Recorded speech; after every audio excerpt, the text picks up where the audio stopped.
Si comme moi vous êtes des grands gourmands, vous allez adorer cette recette. Aujourd'hui, je vous propose de réaliser une délicieuse tartiflette en version ultra gourmande. Pour réaliser cette délicieuse recette, vous allez avoir besoin d'1,5 kg de pommes de terre à chair ferme, de 150 g de lardons fumés, 500 g de reblochon, 3 oignons, un petit peu de vin blanc, 100 g de bonne crème fraîche épaisse, un petit peu de noix de muscade, 3 cuillères à soupe d'huile d'olive et pour notre assaisonnement, sel et poivre.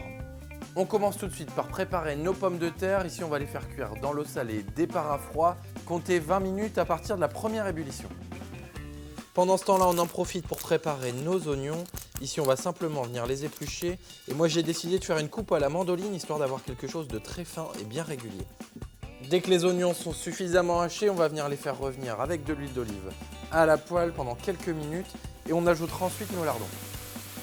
Ma petite astuce, quand les lardons commencent à cuire, c'est de venir monter le feu au maximum et je vais venir déglacer au vin blanc, ce qui va apporter vraiment du goût et décoller les sucs de cuisson.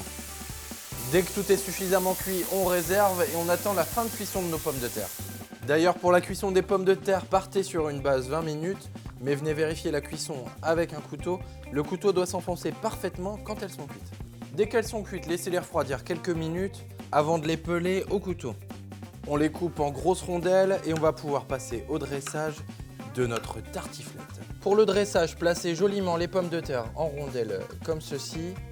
Au-dessus de notre première couche de pommes de terre, on va venir saupoudrer un petit peu de noix de muscade, un petit peu de poivre, un petit peu de sel et on rajoute le reste des pommes de terre.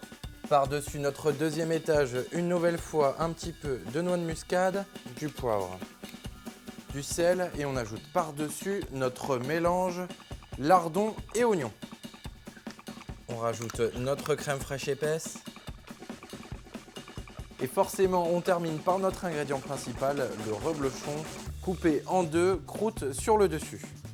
Il ne reste plus qu'à placer notre plat dans un four préchauffé à 200 degrés en position grill, le temps de faire bien fondre notre fromage, comptez une petite vingtaine de minutes. Voilà, vous savez maintenant comment réaliser une délicieuse tartiflette fait maison et comment ça va. Bon appétit, régalez-vous et à très bientôt.